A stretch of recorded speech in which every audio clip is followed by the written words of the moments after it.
थेट जाऊयात आपण खासदार संजय राऊत माध्यमांशी बोलतायत.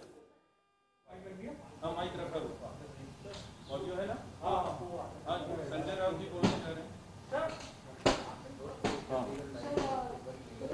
हाँ मीडिया से बात कर सकते हैं. सर हिंदी में बोलिएगा पहले. सर हिंदी में पहले यहाँ दिल्ली. सर दिल्ली है सर. ये हिंदी से शुरुआत करें. हिंदी बोलते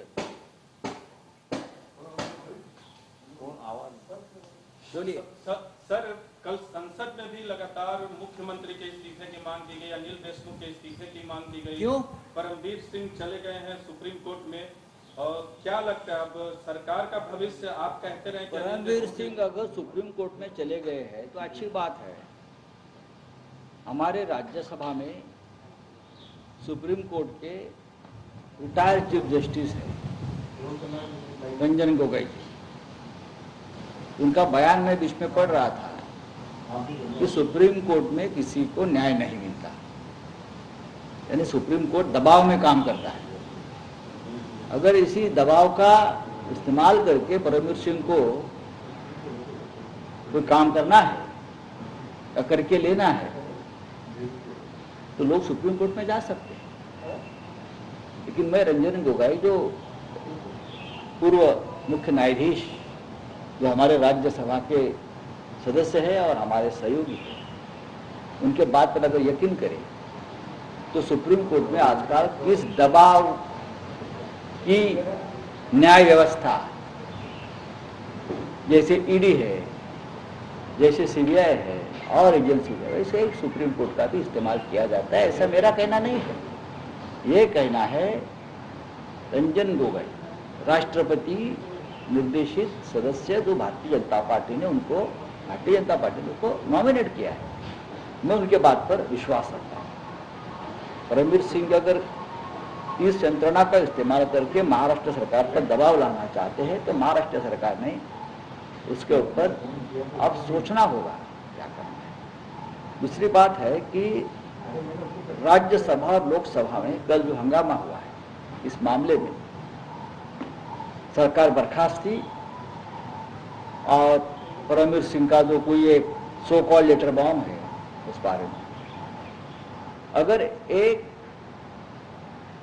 पुलिस अफसर के लेटर के ऊपर आपको किसी का इस्तीफा, यानी चाहे सरकार का हो, चाहे मुख्यमंत्री का हो, चाहे गृह मंत्री का हो, आप इतना विश्वास रखते हो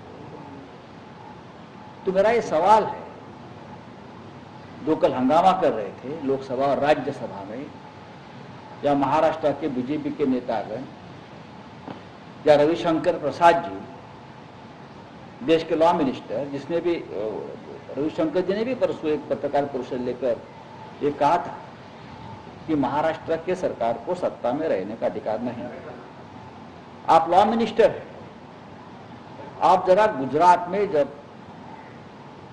हमारे मोदी जी मुख्यमंत्री थे या ये सब मंत्रीगण थे, तब संजीव भट्ट आईपीएस या मिस्टर शर्मा और एक अफसर है, उसने बार बार इस प्रकार के लेटर बॉम्ब गुजरात के सरकार और गुजरात के राज्यकर्ताओं के बारे में लिखे हैं. तो क्या उस लेटर के आधार पर गुजरात सरकार के पूर्व मुख्यमंत्री या आज के मुख्यमंत्री पर आप कार्रवाई करने जा रहे हो? संजीव भट्ट ने जो एलिगेशंस किए थे वो परमवीर सिंह से भी गंभीर थे. आपने संजीव भट्ट को जेल में डाल दिया है, मिस्टर शर्मा भी शायद जेल में है. तो क्या महाराष्ट्र में एक न्याय और गुजरात में दूसरा न्याय? ये कौन सा न्याय? ये कौन सा संविधान? देखिए संजीव भट्ट का लेटर, संजीव भट्ट ने जो एलिगेशंस किए थे वो वापस एक बार सामने लाइए. मैं लॉ मिनिस्टर से अपील करता हूँ, इस देश के लॉ मिनिस्टर से मैं अपील करता हूँ, आपके हाथ में कानून व्यवस्था है, न्याय व्यवस्था है, आप कानून के जानकार हो. और जो लोग लोकसभा और राज्यसभा में कल नाच रहे थे खुदक खुदक कर,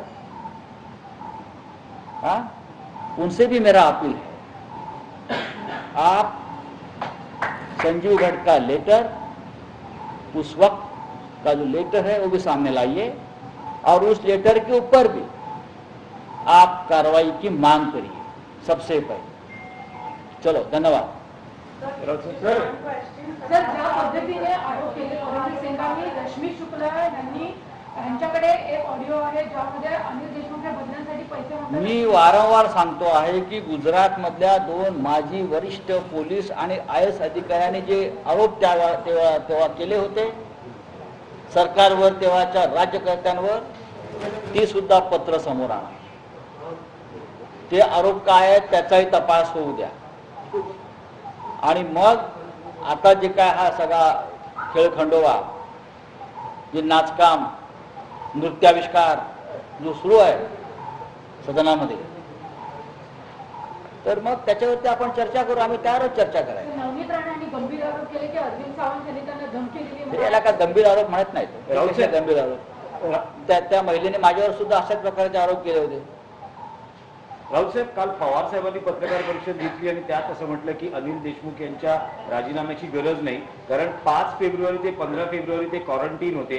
पण विरोधी पक्ष नेत्यांनी जी माहिती समोर आणली आहे, विरोधी तारखांचा मेळ होत नाही आहे. बघा, हे काय सरकारने किंवा आम्ही त्या तारखांसंदर्भातले डिपार्टमेंट आहे ना, जन्म मृत्यू प्रमाणपत्र देण्याचं किंवा काही नोंदी करण्याचं, ते उघडलंय का तारखा शोधत बसायला? हे लॉजिकल आहे. पवार साहेबांनी जी माहिती दिली आहे ती योग्य आहे. त्या काळामध्ये गृहमंत्री हे सक्रिय नाही. त्याच्यावर होईल ना आता तपास वगैरे, चर्चा वगैरे. एकदा पवार साहेबांनी काल सांगितलेलं आहे ना, त्याच्यावरती आम्ही चर्चा करणार नाही. ते ब्रह्मवाक्य. पण आज एका इंग्रजी वृत्तपत्राची बातमी आहे की एप्रिलच्या पहिल्या आठवड्यात रिशफल होईल. अनिल देशमुख यांच्याकडून गृहमंत्री पद काढून घेतलं जाणार आहे, त्यांना दुसऱ्या खात्यामध्ये बघा, त्यांच्याकडे जबाबदारी. मी काय सरकारचा प्रमुख नाही. पण सरकार तर तुम्ही मी सरकारचा अजिबात प्रमुख नाही. या संदर्भातले सगळे निर्णय जे असतात हे सरकार म्हणून मुख्यमंत्री घेत असतात. तर वृत्तपत्रामध्ये काय आलंय याच्यावरती काही निर्णय होत नाही सरकारचे. मी इतकंच मला परत सांगतो, ज्या एका पत्रावरून राज्यसभेत, लोकसभेत आणि मुंबई महाराष्ट्रामध्ये भारतीय जनता पक्षाचे लोक थैथयाट करत आहेत, तांडव करत आहेत. त्याने एकदा गुजरातमधले IPS अधिकारी संजीव भट आणि दुसरे मला वाटतं प्रदीप शर्मा त्यांचं नाव आहे, नाव चेक करून घ्या तुम्ही. तर त्या दोघांनी सातत्यानं त्या काळामध्ये अशा प्रकारचे पत्रव्यवहार आणि पत्र लिहून ज्या गोष्टी उघड केल्या होत्या अत्यंत गंभीर, मग त्या पत्राच्या आधारावर सुद्धा गुजरातचं सरकार तेव्हा बरखास्त का केलं नाही. आणि आज जे पत्र आम्ही ते समोर आणलं, जर ते पत्र आम्ही आज समोर आणलं, तर काल जे राज्यसभेत आणि लोकसभेत थैथयाट करत होते बरं का, हे लोक त्या पत्रावर सुद्धा नाचतील का? आम्ही त्यांना बँड बाजा पुरवतो, ढोल ताशे पाहिजे आम्ही त्यांना पुरवायला तयार आहोत. नाचावं त्यांनी.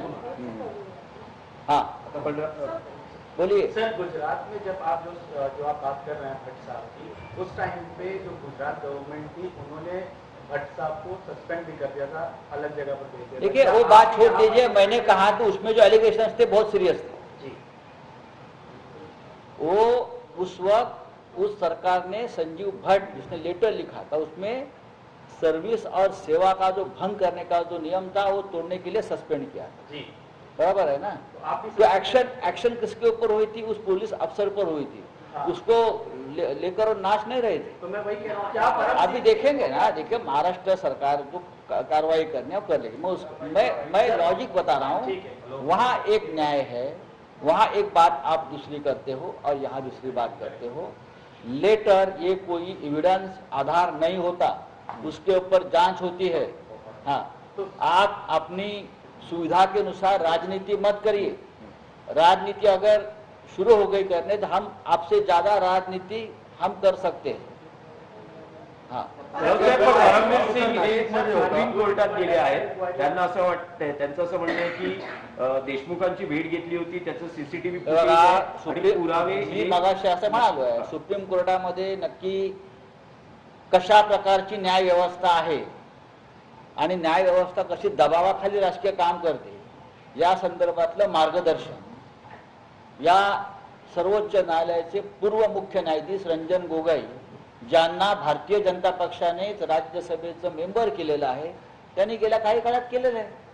त्याच्यामुळे ईडी असेल, सर्वोच्च न्यायालय असेल, CBI असेल, हे सध्या कोणत्या दबावाखाली काम करतात हे रंजन गोगोई यांच्याकडनं आपण माहिती घेतली पाहिजे।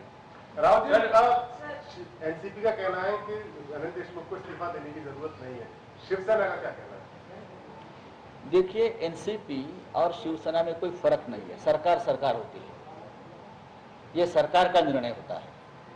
अगर पवार साहब ने कुछ बात सामने रखी है तो मैं मानता हूं ये सरकार की भूमिका है। Sir Rahul sir,